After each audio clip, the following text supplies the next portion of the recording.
You just put Matt Kazuki Realtor, it'll pop up. I'm like the only one. Well, that's the other thing that you want to do is that you've linked your Google business to like how you put what the title is dictates how people find you. So because you put Matt Kazuki Realtor, if people just put Matt Kazuki, they're not going to find you. Mine is just Aaron Novello, period. Ah, okay. Damn, bro, we're dropping millions of dollars worth of game here. Let's go. I got a question for Tim's Jose. got a question, team. Tim's got a question. Question for Jose. Aaron had mentioned, obviously probate, divorce, cash offers. I listened to your cash offer podcast. I was wondering if you could just share with me when you are approaching somebody with a cash offer, and we know that 95% are going to not want that. They want retail. How far do you go into describing what the cash offer is, because that's so negative? I mean, perceptionally, 70, 65, 75%, 80% of the dollar. How far do you take that on that call versus jamming into trying to get the appointment? I mean, when do you kind of like rule them out and go, yeah, it's agree to, move on kind of thing? I'm just curious. Thanks. So let's say a cash offer lead comes in, or let's say that we generate somebody through a cash offer. Usually the call will go something like this, like, oh, yes, you called on, or you wanted some information about potentially receiving a cash offer for your property. I usually like asking, like, what can you tell me about the home? Like, that's like a very open-ended question, and it gets them talking. And then usually I like to ask, is it possible to take a look at the property? And that question right there tells me a lot about their motivation. It tells me like how soon they're looking to do something. Like if they're not really like, oh no, you can't see it for the next 6 months. It's like, okay, they're probably not looking to do something that fast. Or, oh no, you can't see it at the moment. There's tenants living there. It tells me that this is an investment property. Um, or, or yes, you can come see it. Usually people that are like, yes, you can come see it, they're likely a little bit more motivated. And then I'll set up a time, and then I'll start like pre-qualifying that appointment the same way I would pre-qualify any other appointment. And I'll ask them like in that, like, okay, like, and I'll ask it in this manner. I'll say, look, um, I'm not looking to waste, like I'll say something like this, like, Aaron, I'm a very direct person. I'm not looking to waste your time. Obviously, like I try to be as direct and as straightforward as I possibly can. Do you mind me asking, like, what price are you looking for the home? Or what are you looking to get for the home? And the reason I prephase it like I'm a very direct person is, or I'm very straightforward, I like that's the way I like to work, is a lot of times if you don't prephase it that way, they'll basically start going around the bush like, oh, well, we want to hear what you have to offer. We want an offer from you. And then based on that, I know if it's retail or cash. And then based on that, um, I'll continue going down the prequel, and I'll say like questions like, why did you decide to go the cash offer route versus a real estate agent? I'll say, if it meant more money to you, would you be open to putting it on the open market? Or are you only looking for cash offers at this point? Um, if it like that question right there, if it meant more money to you, would you be open to putting it on the open market versus going the cash offer route? And then depending on that, if they say yes or no, I want to go on appointments that are like, yes, I would. Or if their price is really low, then I don't care. But I don't even say that. Like if they tell me like, well, I'm looking to get 500 for the home and I know it's worth a lot more, I'll say something like, great, if I can get you the 500 today, like, would you be open to like signing, to like opening up escrow? If they tell me a high number, then that's when I do that soft transition. Like, hey, if there was a financial benefit to getting it on the open market, would you be open to it? And then if they say yes, I'll be like, great. And if you did get it on the open market, do you already have an agent that you would work with, or are you kind of open to that and just looking to see who's going to get you the best results? I'm looking for people that are yes or open to it, and I'm looking for people that um, that are that don't already have like a established relationship. And if they're like, no, I already have an agent, I may ask like something like, well, if there was a financial benefit or if there was a different marketing plan that can actually net you more money, would you be open to that? And the ones that I kind of struggled with are the people that are like, yes, I would be open to it, but if I did list it, I already have an agent. And then I tried the objection handlers for already have an agent, and they're like, no, no, no, no, no. Those are the people I've started to shy away from, basically. But most of the so I'm looking for like a specific person, and I think one of the hard things for me to realize is that like almost like knowing that not all of them are going to be the right fit for what we have to offer, and not going out there and wasting my time as well too. So the ones that I'm looking for, the ones that if they want retail, I'm looking for them to somewhat be open to that, not like shut it down completely. And I'm looking for them not to have like an established 100% relationship with somebody. Even if they have somebody, but they're open to the idea, then I'm good with that. As long as they're like, nope, I'm only listing with this person. Like, no way around it. No ifs, no ands. I run all the objection handlers and they're not open to it. It's like, yeah. How do you handle it as an agent when somebody gives you a number it's low, maybe it's not low enough for you to turn on on a 70 or 75% ARV? How do you when do you say like go over again like how you would handle if I could get you more money? Because it seems like it's like a dilemma, It's like we want to get it for 70% on the dollar or less, but then at the same time, we're licensed ethical agents trying to figure out, how do we help these people and make a living at the same time. I think what you do is you give people what they want. Does that make sense? Like you're going to be surprised that it's a very small segment of the population, but there's going to be some people that are okay with those numbers. And it's funny because usually those people will tell you like, yeah, I want this number. If I can get somewhere in this ballpark, I'm good. Usually the people that don't tell you a price are the people that want retail, usually. In some cases, it's very rare. I had this case where this lady wouldn't tell me. And then it just becomes about asking different questions in different ways as well, too. But the transition line, I would just say something, well, like Matt, like I understand that you want the cash offer.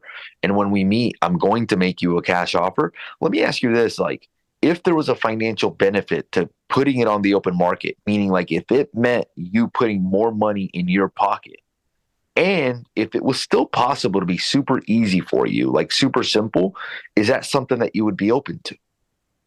Hey, Tim, like, why did you decide to go the cash offer route as opposed to listing it with a real estate agent? That's like a for sale by owner question. Like, why did you decide to go for sale by owner versus going the traditional route and putting it on the market? It's just like, why did you decide to that? And you're just collecting information at that point. And what you're looking for is like, you're just looking for somebody you're looking for somebody, when you're looking at the prequals, you're looking for somebody with motivation, meaning they have a reason to do something. You're looking for somebody that has a decent amount of time. You're looking, or like, that's looking to do it relatively soon. You're looking for somebody that you don't care if they're cash offer or the other one, as long as if their number is retail, as long as they're open to that retail idea and they don't have like a solid relationship with somebody, meaning you're going to have to do the objection handlers for I already have another agent. And then if they're the cash offer route, you're just looking for somebody that gives you a cash offer number. And then here's the other thing that I kind of developed, like I know what I would offer for the property, but I've developed so I have like 4 different exits. Do you know what I mean by 4 different exits? I'm assuming it means, where you walk away. So when I say 4 different exits, I mean like different solutions. So like one of them is a 70 to 75% cash offer. That's me, right? If for whatever reason they want retail and I pre-qualified, I may not cancel the appointment there. I may like look it up on Open Door, and Open Door has a program where they pay 1% to real estate agents for referring business to them. and they basically make a cash. They give you a range of what they would be willing to offer, and they give you a range of they give you a range of what they would be willing to offer, and they give you a range, or they tell you whether or not they would be interested in that property. And in some cases, I may have that as my back pocket. Like if somebody's like, no, I don't want to list it, I want a cash offer, be like, well, look, I have this other company that I work with. It's a hedge fund. They're willing to make a cash offer. This is the way that they work. Their offer is somewhere between here and here. They have a service fee that they charge. So your net would be somewhere around here. Is that something that you would be open to? If I can get something like that for you, would you be open to working together? That's another exit. Then I have a company like a hedge fund. It's called Wedgwood. They buy properties in, I think you probably have seen their names. They buy all kinds of properties. I have a relationship with one of their acquisitions manager. I think they pay like 85 cents on the dollar roughly, just based on numbers that I've kind of seen. And I sold them 2 properties where Open Door wasn't a good fit, and I wasn't a good buyer, and I'm building a relationship with them where they let me relist the property and they pay me an acquisitions fee. That's cool. I've worked with them before. They're big. And they're easy to work with. What I like about them is they're not like, oh my God, like look at this light fixture that's a mess. Like they're very easy to work with, They're not like a private investor that's like, oh my God, like has to go back 2 or 3 times to the property. No, they're very easy to work with. They write non-contingent offers. So that's what I mean by having different exits, There's also doctors that you can, I worked with for a while, doctors who will buy at 95 cents on the dollar minus repairs. So it's putting that in your portfolio so that you've got, hey, I'll buy it at 70, 75, 80 cents on the dollar. But then you've got these other, more retail buyers who are just like, they're looking for investment, long-term rentals.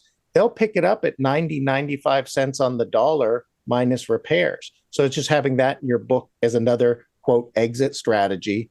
Yeah. And that works. There's a lot of doctors that'll do that. Dentists, people in high performing that'll buy at that and then hold it for long-term rentals and feel that 10% below market value is a good deal. Yeah. Yeah. What I'm looking for too, and I agree with that. So it's about developing different exit strategies, whatever they are. And your exit strategy might be like a group of doctors. Just whatever I try to do with these is I move fast, so I try to make it simple. And I try to make it so that one person could solve the problem and buy like a bunch of different rentals. So if that's the group of doctors or whatever it is, it's just about developing like different exit. And just so you guys know, this is the way investors think. Like investors have different exit strategies for everything, like different situations basically. So like they encounter a problem and they have a solution for it. They're just a lot more creative than most real estate agents are. That's what I was going to say. Like, look at the way that Jose thinks. He has multiple different exits on that, but it's in your whole business. You've thought that way on acquiring properties, So no, I appreciate that. I just wanted to point that out. So Thanks. When you're dealing with that conversation though, and you're talking to them and they say, well, yeah, I want to get a cash offer. Do you go into at that point in your prequal, are you going into your 65, 70, 75? No. None of that. So because I've been running into that. So that hasn't been effective. So I'm trying to find a new solution. No, zero chance of that. Oh, come on, Tim. Like, that's not going to be effective at all. What you're looking for you're looking for somebody with motivation. You're looking for somebody that's looking to do something a reasonable amount of time. You're looking for someone that has a price range that is somewhat in the ballpark of a cash offer or retail, and you're looking for somebody that is open to the idea of whatever the idea is basically. And then when you go to the property, like I just change up the listing presentation a little bit. Like I'll give you an example. I went on one last Tuesday that I'm listing this Tuesday coming up. And this is the way I started. So I knew it was a retail and I said, look, So just so you know, like I'm prepared to make you a cash offer today. The way that we structure our cash offers is the first thing that we do whenever we meet with a home seller is we go over the most recent sales that have happened recently. And the reason we do that is that we want to make sure that if somebody is going to sell us their property, they don't ever feel like we made them a lowball offer, or they don't ever feel like we tried to take advantage of them. Now, this usually leads to just us being more transparent with the homeowner, meaning at the end of this conversation, you'll know what the property is worth, and you will also know what we are willing to offer you, meaning I'm prepared to make you a cash offer today, but at least this way you'll have two different values. One, what it's worth, and two, what we would offer you. Is that okay with you? Yes. Okay. Okay. How does that set it up for a fiduciary standpoint? You're giving them the details. They're going to make their own decision based on that. Okay. Now, the reason I set it up that way for that specific client is I know based on what they told me that the cash offer is very unlikely for it to work out. So I set you it don't up reveal that then up front when you're on the phone with them initially. You'd rather get in the house and then tell them what the cash offer amount is and have them get all pissed off then, or how does that work? Well, they don't really get pissed off as long as you've pre-qualified them and they're open to the idea of the retail option. They get pissed off when they're not open to the idea of the retail option, or when they have like a set agent that they're working with 100% and all they want is a cash offer from you. So this lady that I met with, I basically asked her, I said, hey, if there was a financial benefit to getting more money, would you be open to that? If you knew that you can get the number that you wanted, but it would require that you put it on the open market, would you be open to that? She was like, yes, I would. If you put it on the open market, do you already have an agent that you would work with, or are you pretty open in that department and just looking to see who can get you top dollar for the property? No, I'm pretty open. Great. All right, let's meet. What was your transition? Because I remember you saying you would say something along the lines of, look, you may already have another agent. It was something along those lines at the appointment. Like you may not want to use me, or yeah. After I did, it was funny because I did it after this one. Like I did like a takeaway. So like after we came up with a value, I said something along the lines like, well, look, here's what I would recommend. You know how you mentioned to me that you had another realtor? I would recommend that you reach out to them and that you have them list the property for you. And the reason I would recommend that is listing the property for sale is going to be the best way for you to get top dollar for the property. And what she said, well, look, I'm not really committed to that person. Like, don't you list properties as well too? And I was like, yeah, we do. Or what I could say is, well, too, and that one, it was funny because I did that on purpose. But what I said at the end of it, I could say something like, well, look, here's what I would recommend. And it doesn't have to be me. You can list it with whoever you want. What I would recommend, whether it be me or somebody else, is that you reach out to somebody that you trust and that you list the property for sale on the MLS. All of the cash offers are going to come in this ballpark. They're just not going to share the formula with you. So I would recommend that you reach out to one of the agents that you're working with and that you have them list the home for you. Now, if you don't have an agent, we actually offer those services as well too. And if you don't have an agent, I could actually go over what we could offer you if you wanted to put the property on the open market. Is that something that you're open to? Master. And then I use that as a transition. But to so go the back key, to, I want everybody to be clear on like what's actually going on underneath. So the key is in these instances, Tim, is not demonstrating attachment to any one of the options. I know that what most agents do is the opposite of that. First, they try to really push the cash offer. Then they're going to try to really push to list with me. And if you notice, No. I'm not doing that at all. It's like, look, whatever you decide, I'll support you 100%. What my recommendation would be is that if you have somebody that you know, like, and trust that's an agent, reach out to them and tell them that you want to list the property, because that's what's going to help you to accomplish what you want, which is to get top dollar. Now, if you're open to it, I am a licensed real estate agent as well. And we do, a lot of business in this geographic area, and I can help you put it on the market and get top dollar, is that something that you would be open to? So the key ingredient here, guys, is full transparency and not being attached to any one of the outcomes.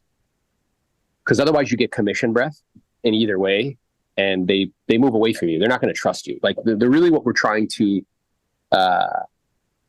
cultivate with the initial conversation.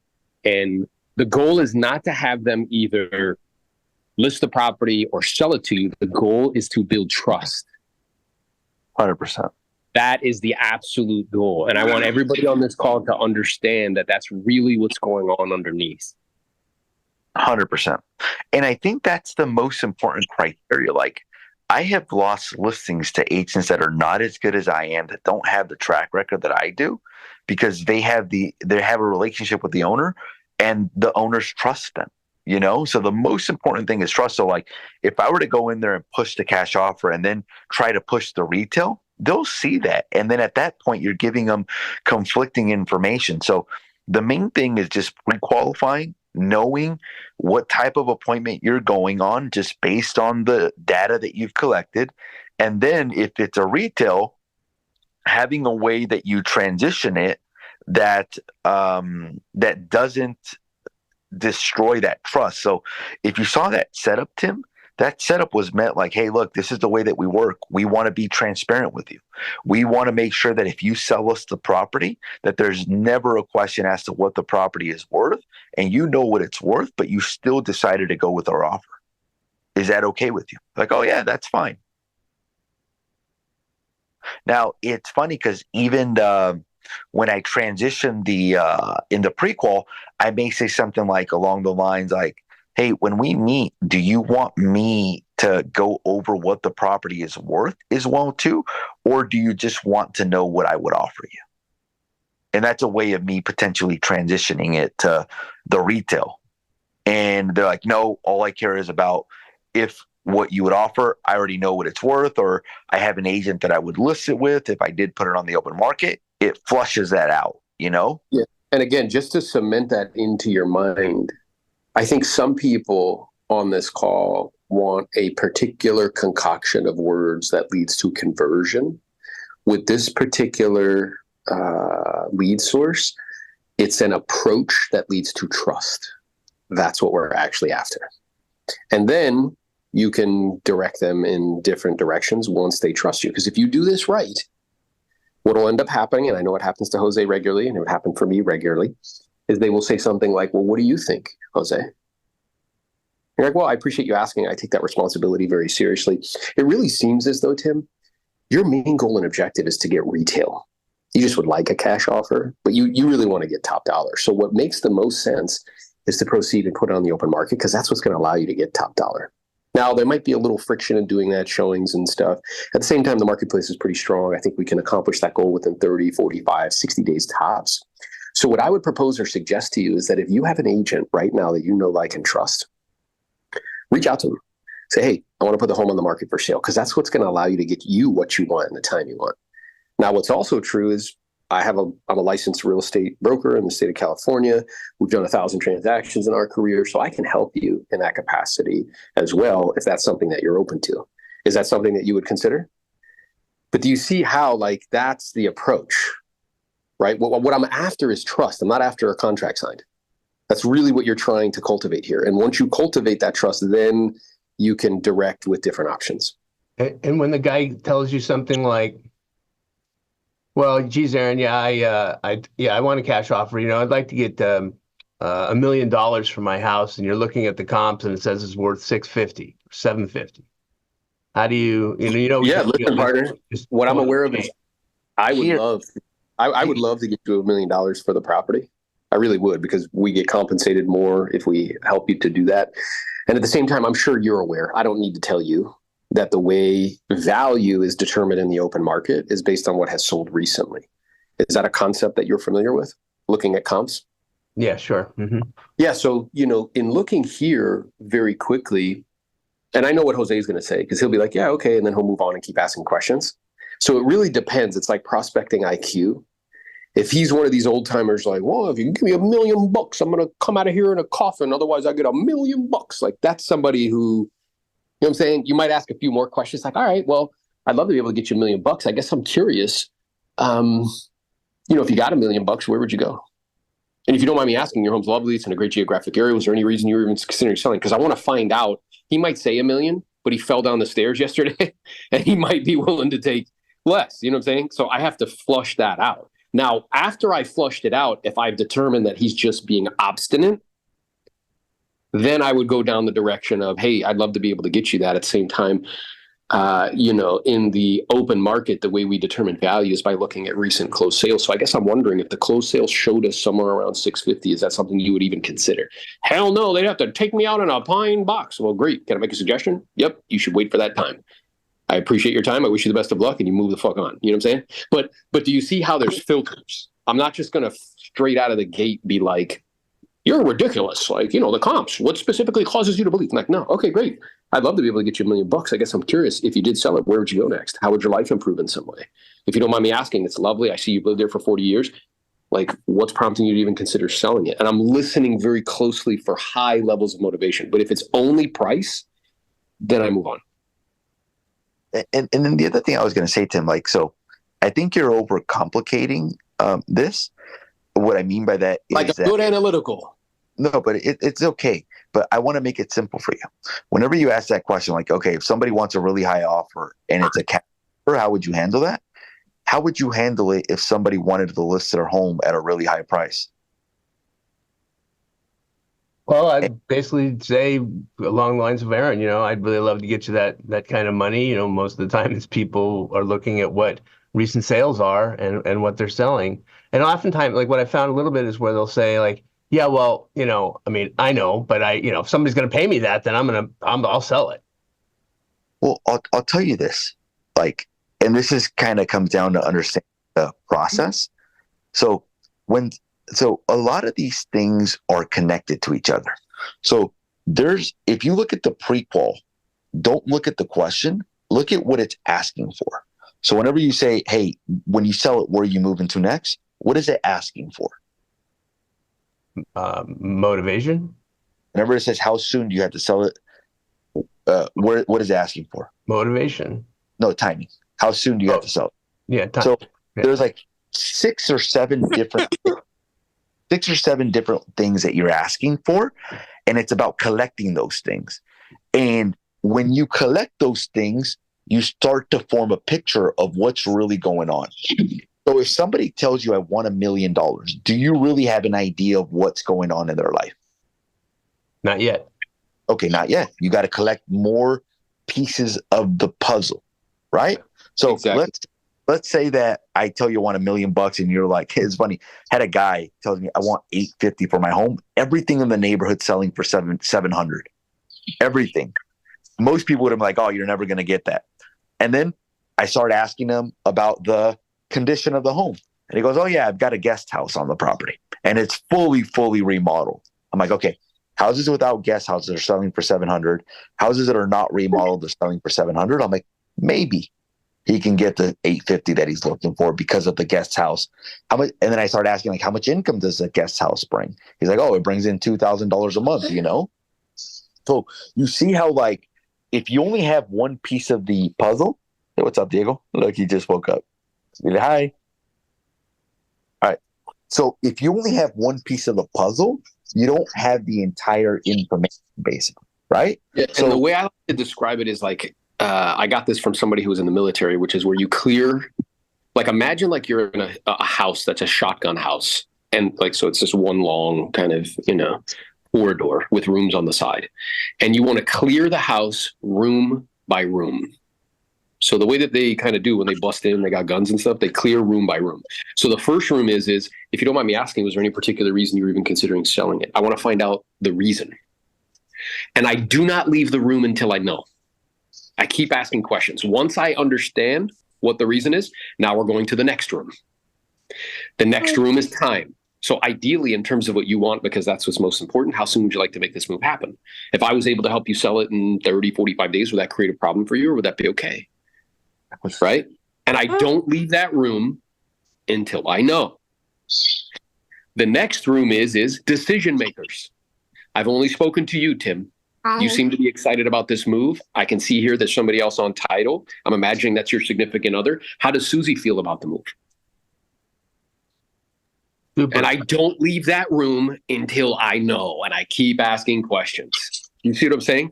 So you just want to mentally have a construct where I'm clearing room by room, and I don't leave until I know. You'd be flabbergasted by the amount of agents that'll hop on a call like this, and they'll be like, "Hey," and they'll tell me about a scenario, and I'm like, "Hey, so what's the motivation?" They're like, "He just told me he wants to move to Oregon." I'm like, "Why?" He's like, "I don't know." Interesting. And is there anybody else on title to the property? Yes. How do they feel about moving? I didn't ask. If you were able to sell it in 30, 45 days, do I create a problem? I didn't ask. And it creates, what happens is internally, here's what ends up happening. Okay. As somebody who sold 2,000 homes in his career, as somebody who coaches agents all the time, if you don't do this, it leads to huge amounts of discouragement because you end up going on unqualified appointments. And then you think something's wrong with you. You're like, "Oh man, like, I messed up." It's like, "No, bro, you didn't clear the room by room. You don't even know what." You're like, "Oh, I'll figure that out when I get there." I'm like, that's dumb. And then what I got into was like not prefacing the questions and just started interviewing, and they were getting upset, and I couldn't get past that for a long time. Well, and then, you're also not like putting it in the context of why it's important for them. So like Correct. before I start to ask the questions, I'll be like, "No, Tim, in preparation for our time together, I'm going to ask a couple quick questions. My intention in doing so, just so you know, is not to be nosy. It's just to try to figure out how I can provide you with the most accurate information and be the best assistance to you and your family. And I'll be brief because I know your time is valuable." Without doing that, and you start hitting them staccato, like, "Where are you moving to? When do you want to be there?" They'll be like, "Bro, chill the fuck out, bro."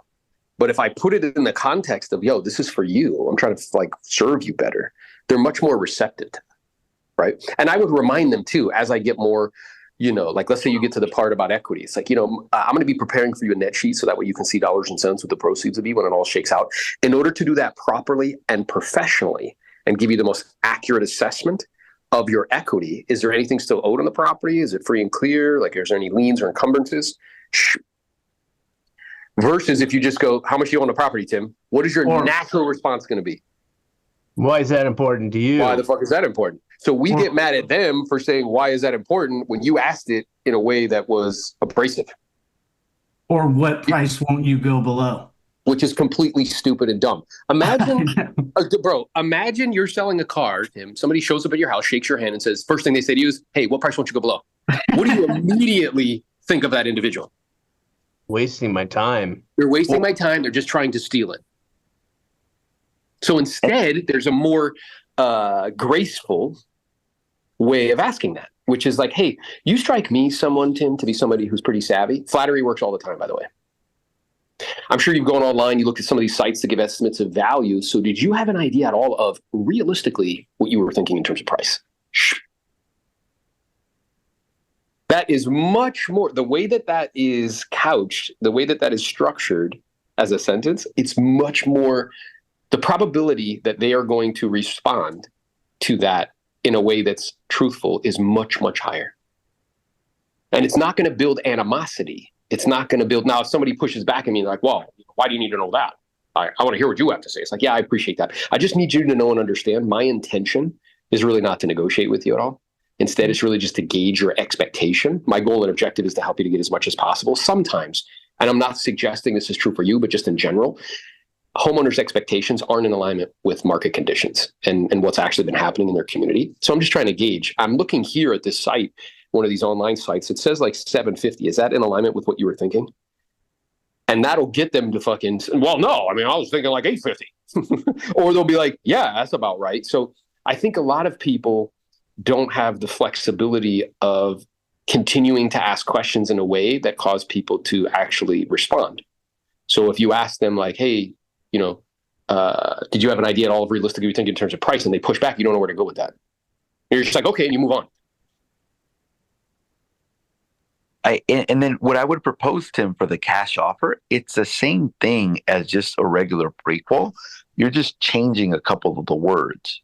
So like, let's say that I'm making, like, I'm trying to find out how much they want for the property. Instead of saying, hey, when I see you, how much do you want to list the home for? I'll say something like, hey, like, when I see you, like, in terms of like, or you'll say things like, or let me give you a different example of where are you moving to next? Instead, you would say, hey, let's say I make you a cash offer today.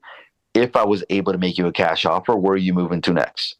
So you just added a couple words. So it's the same exact thing with just a couple of different words, basically. Like, I'll ask for timing. Like, hey, is there an ideal time frame for you to sell this property? Hey, let's say I make you a cash offer today. Like, what would be an ideal closing?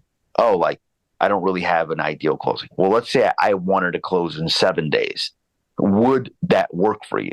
Oh, no, I wouldn't be able to close for another 6 months. That gives you an idea of timing. It's the same exact thing. It's just I'm asking it slightly different, basically. But the rooms, what Aaron is describing, the rooms or the pieces of the puzzle, however it is you want to think about it, they're the same pieces of the puzzle. The way you ask it to get the information can vary slightly, just depending on the situation. Yeah, and this is interesting because I remember Jose, when I first started role playing with him, he was like maniacally obsessed with the actual verbatim didactic words I was using. He would type them out, like all this stuff. But what it became very clear to me is he didn't understand underneath why. It was a very surface level. He was imagining that there's like a magical concoction of words that can, poof, get people to like say yes. Now, words are very important. Like, I don't want to belittle that in some way. And it does make sense to role-playing practice all the time because then it comes off natural and I don't have to think about what to say. Equally, if not more important, is understanding procedurally what's happening underneath. So because Jose has and I remember where I was, like, we'd been role-playing for like 8 months and he called me and was like, bro, I'm like, well, how he's like, bro, I'm like, what's up? He was like, I got it. I'm like, what do you got? He's like, I understand the process now. Great. Now that you understand the process, you can apply it to anything. So that mental map that I gave you of clearing the house room by room, it's applicable to need to sell, like, cash offers. It's applicable to probates. It's applicable to expires. It's applicable to all of that. So understanding, I think we live in a time where there's just like unbelievable amounts of information. Knowing why you're doing what you're doing is more important than what you're doing. Understanding underneath, like the key principles, like the gravity underneath. So knowledge is like a tree. There's a trunk and then there's like branches. I want to understand the trunk first before I get out to the branches. Like, going room by room is the trunk. Does that make sense? We can get lost in all this esoteric stuff and like NLP and all this stuff. Like, bro, if you don't understand that concept of clearing the room by room, if you don't get that mental map, and if you don't apply it to everything you're doing, what you're going to do is hop from one strategy or technique to the next and still not get the outcomes that you want. Hey, Jose, you had mentioned 5 or 6, 7 things, in that process. Are you using different language for the rooms, or what are you referring to? Yeah, so here's what I want. So here's what I want you to get clear on, because like you, there's probably other analyticals in the call. And what'll happen is like there's questions behind questions behind questions behind questions. So what I know to be true is if you sat down at the end of this call, I know you're kind of a visual person, and depending on how you learn, but visually, if you drew a house, I know this sounds like kindergartenish, but we learn best with pictures, not words. Words are actually pictures of, like, they're like flashcards, really. They're a picture trying to describe something. So we can consume information much faster with pictures than we can with words. So if you drew a house and you made 4 different rooms, one room was motivation. Then ask right questions that around motivation. If you don't mind me asking, was there any reason you were even considering selling it? The home's lovely. If and when you do sell this home, where are you planning on going to next? If you did get it sold, how would that improve your life in some way? What would be the benefit to you personally? Simple. Go to the next room. Time. Write out all the questions. Because, Tim, you've been doing this for 30 fucking years, bro. You know the questions. Write down in that room. Ideally, time frame wise, how soon would you like to get it sold? If I was able to help you sell it in 30, 45 days, would that create a problem? Ideally, in terms of what you want, because that's what's most important, how soon would you like for me to have the home on the market for sale for you? Notice these are all around time. And even play around with the different, like, so for the room of motivation, like if somebody is selling an investment property, the way you ask for motivation is going to be different than if somebody's selling a primary residence. You're not going to and here's what I would suggest, Jose, before we give him more. Yeah, just do the basics. Yeah, because from an analytic, he'll be like, oh, and then it'll take him down a whole nother thing. Instead, No, I won't. It will, 100%. So instead, a house with the rooms, have rooms be basic. Label the room number 1 motivation, rule number 2 time, room number 3 is decision makers, and all the questions around that. If you do that alone, like what I want to do is cement that process into your brain, because once you understand the process, you can apply it to anything. The reason why Jose has been able to make an easy transition, which is mostly mental for most agents, because they're just like, I want to list, versus like, hey, there's options, is because he understands the process underneath, and he's just applying the same mental map to a different lead source. Versus thinking like, oh, I need to like write down verbatim what he's saying. I promise you, if you write down verbatim what he's saying and you don't understand the reason underneath, it won't work. You have to understand fundamentally. It's like the difference between like schooling now is where we put people in a room and have them memorize something and regurgitate it. I promise you, none of you remember what you learned senior year in high school. It just leaves because you don't understand like the core of what it is.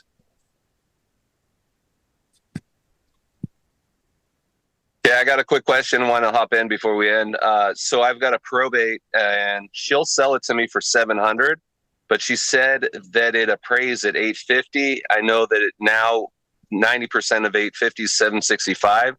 So can we challenge that appraisal? Because I got photos. It's beat to, smithereens inside, and the appraiser didn't go inside. Are you in escrow with her yet or no? No.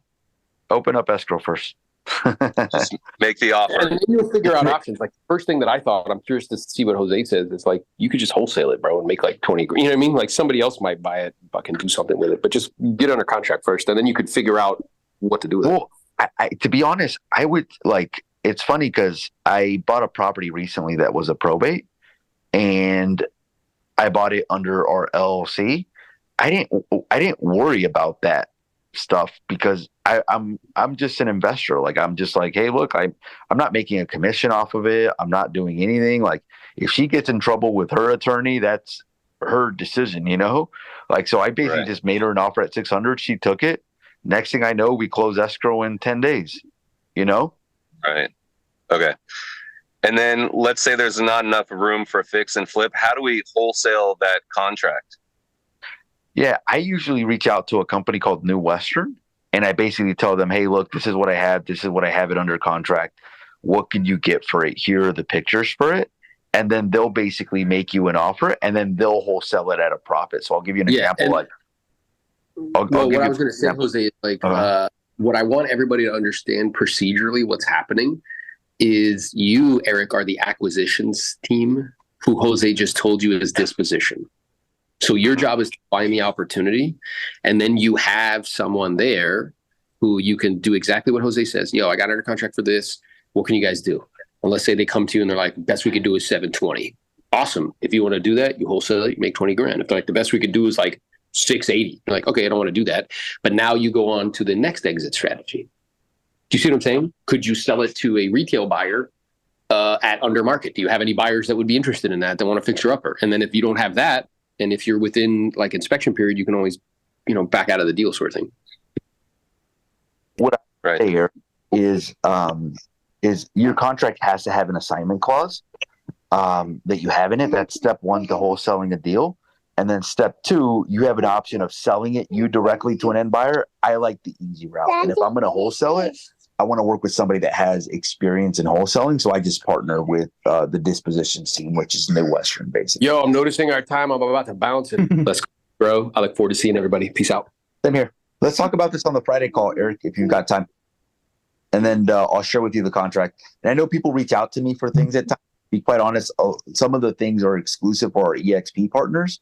So like if people are going to reach out to me for the contract, hey, I'm sharing it with the people that partnered with us. And if you're not, then obviously we've got a paid call that you guys can jump into if you guys wanted that as well too. So, all right, guys, I'm taking See ya. off. Later. Bye. Good day, guys.